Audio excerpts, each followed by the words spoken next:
नमस्कार दोस्तों, welcome to my channel education Adda. देखिए, एकेटीयू की जो काउंसलिंग है वो ऑलरेडी चल रही है, लेकिन अभी क्या है कि वो धीरे धीरे खत्म होने की साइड जा रही है। राउंड 3 का जो रिजल्ट है वो आ चुका है। तो अभी राउंड 4 का रिजल्ट आएगा। इसके बाद इंस्टीट्यूट में रिपोर्टिंग लगभग 3 या 4 सितंबर तक हो जानी चाहिए सारे बच्चों की।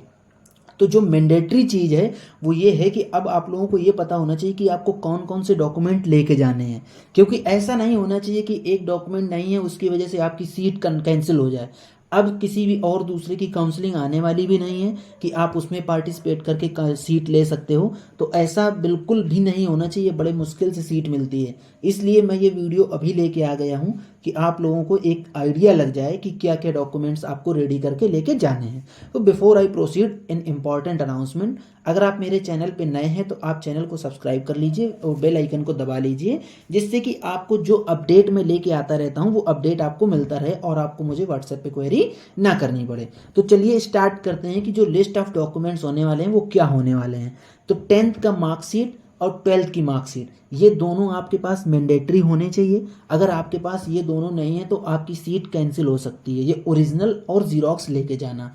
जेई मेन का एडमिट कार्ड, जेई मेन का स्कोर कार्ड। जेई मेन का अगर आपके पास एडमिट कार्ड नहीं है तो कोई ज़रूरत नहीं है, नहीं कंपलसरी नहीं है कि उसके बेस पे आपकी सीट वीट कैंसिल हो जाए।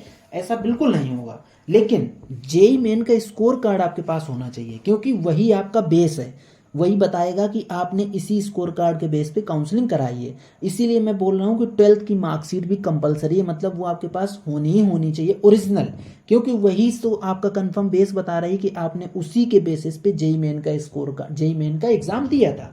अभी क्या होता है, कुछ कुछ कॉलेजेस ऐसे हैं जो कि पीसीएम में 60% मांगते हैं। तो वो आपकी मार्कशीट से ही तो वेरीफाई हो पाएगा ना 12th की मार्कशीट कि आपके पीसीएम में 12th में पीसीएम में मोर देन 60% या 60% एंड अबव है कि नहीं है। इसलिए मैं बोल रहा हूँ और मैं बता देता हूँ, जितने भी आप डॉक्यूमेंट रेडी करोगे वो ओरिजिनल के साथ साथ जीरोक्स कॉपी भी आप लोग रेडी कर लेना, जिससे आपको दिक्कत ना आए। अब देखिए, आपको डोमिसाइल सर्टिफिकेट लेके जाना है। डोमिसाइल सर्टिफिकेट जो यूपी वाले हैं उनके लिए तो जो आप लोग बनवाते हैं ना, हम लोग स्टेट गवर्नमेंट का इशू को होना चाहिए। सेंट्रल गवर्नमेंट का इसमें कोई रोल नहीं है, क्योंकि देखिए काउंसलिंग एकेटीयू के और एकेटीयू स्टेट का है, इसलिए domicile certificate issued by state government. मैं ये सर्टिफिकेट प्रेफरेबली 1 अप्रैल 2024 के बाद के बने होने चाहिए। अब बात आती है सीट अलॉटमेंट लेटर की। तो सीट अलॉटमेंट लेटर आपको चाहे सीट फर्स्ट राउंड में मिल गई हो, चाहे सीट आपको 4th राउंड में मिले, लेकिन आप जो सीट अलॉटमेंट लेटर डाउनलोड करेंगे वो 4th राउंड के बाद में जो इशू होगा उसी को डाउनलोड करेंगे। ठीक है, वही लेके जाना है। अभी इनकम सर्टिफिकेट की बात आती है। तो जिन बच्चों को टीएफडब्ल्यू सीट मिली है उनको इनकम सर्टिफिकेट कंपलसरी है लेके जाना। अगर आप लोग इनकम सर्टिफिकेट नहीं लेके जाओगे आपकी सीट कैंसिल हो जाएगी, क्योंकि इसी इनकम सर्टिफिकेट के बेस पे ही तो आपको टीएफडब्ल्यू सीट मिली है।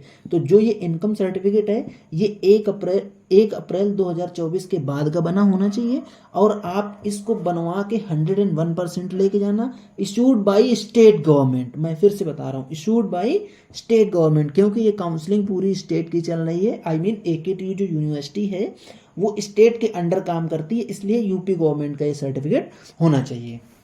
इसके बाद बात आती है टीसी, ट्रांसफर सर्टिफिकेट। जो बच्चे यूपी बोर्ड से पास आउट हुए हैं उनको टीसी मिलेगा।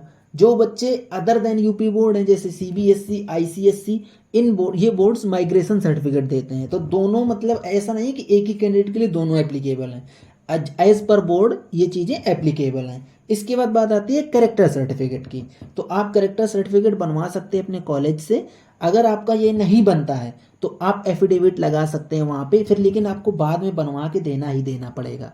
मेडिकल सर्टिफिकेट, आप जब मेडिकल सर्टिफिकेट बनवाएंगे तो उसमें एक चीज़ आपको ध्यान देनी है, जिस डॉक्टर से आप बनवा रहे हो उस डॉक्टर का स्टाम्प लगवा लेना और उसका सिग्नेचर होना चाहिए।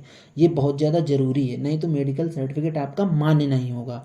और इसका प्रोफार्मा कहाँ है, सब कुछ एकेटीयू की साइट में अवेलेबल है। एक बार आप लोग चेक करोगे ना, इनका ब्रोचर जो स्टार्टिंग में आया था उसमें इन्होंने सारे प्रोफार्मा दे रखे हैं। कोई ज़रूरी नहीं है कि उसमें जो आपका कास्ट सर्टिफिकेट और रेजिडेंस सर्टिफिकेट का प्रोफार्मा दिया है उसी प्रोफार्मा में होना चाहिए, ऐसा बिल्कुल नहीं ज़रूरी है। जो गवर्नमेंट बना रही है स्टेट गवर्नमेंट वो प्रोफार्मा भी चल जाएगा, या आप जो इन्होंने प्रोफार्मा दिया है उस प्रोफार्मा में भी बनवा लो तो भी चलेगा, दोनों एक्सेप्टेड हैं। लेकिन जो बेसिक चीज़ें मैं बता रहा हूँ वो चीज़ें आपको ध्यान देनी है, विशेष ध्यान देना है। अब बात करते हैं पेमेंट रिसीट की।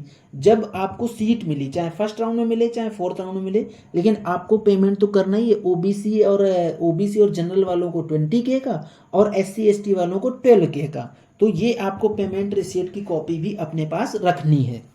सीट अलॉटमेंट लेटर ऑलरेडी मैंने डिस्कस कर दिया कि आपको फोर्थ राउंड के बाद जो डाउनलोड होगा वही आपको सीट अलॉटमेंट लेटर प्रोड्यूस करना है जाके।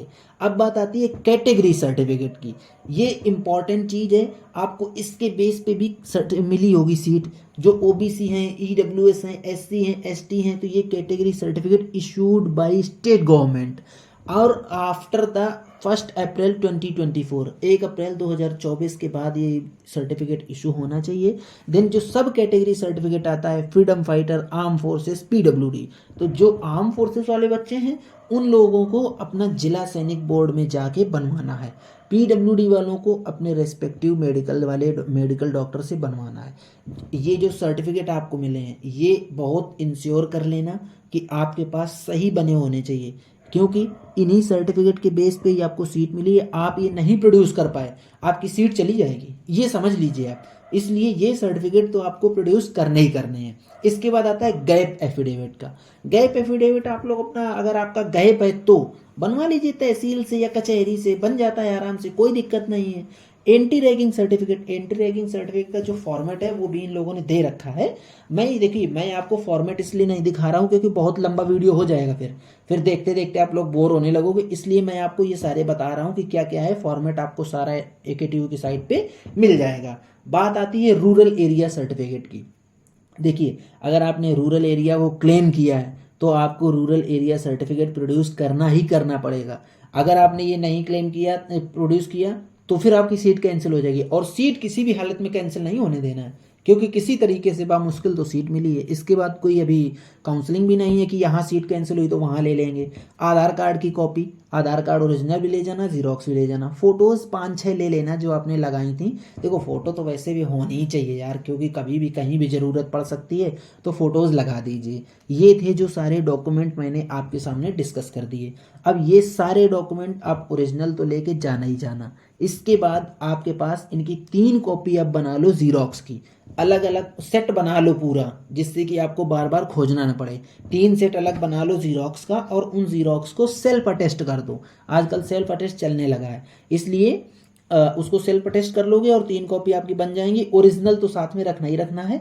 तो ये मोटे मोटे जो डॉक्यूमेंट थे वो मैंने डिस्कस कर दिए हैं। अगर आपको ये नहीं समझ आता है कि सर ये डॉक्यूमेंट बने कहाँ से, तो आप मुझे कमेंट बॉक्स में बताओ, मैं आपको बताऊंगा कि ये डॉक्यूमेंट कहाँ से बनवाने हैं। हाँ, इसके अलावा अगर आपको काउंसलिंग में किसी भी टाइप की हेल्प चाहिए तो आप मेरी टीम से कांटेक्ट कर सकते हैं। मेरी टीम आपको फुल सपोर्ट प्रोवाइड करेगी, let it be any counselling. मैं सिर्फ AKTU की नहीं बात कर रहा हूँ, कोई भी काउंसलिंग हो मेरी टीम आपको फुल सपोर्ट प्रोवाइड करेगी। आप मुझे व्हाट्सएप कर सकते हो या कॉल कर सकते हो। तो इस वीडियो को यहीं तक रखते हैं, मिलते हैं नेक्स्ट वीडियो में। तब तक के लिए टाटा बाय बाय, जय हिंद।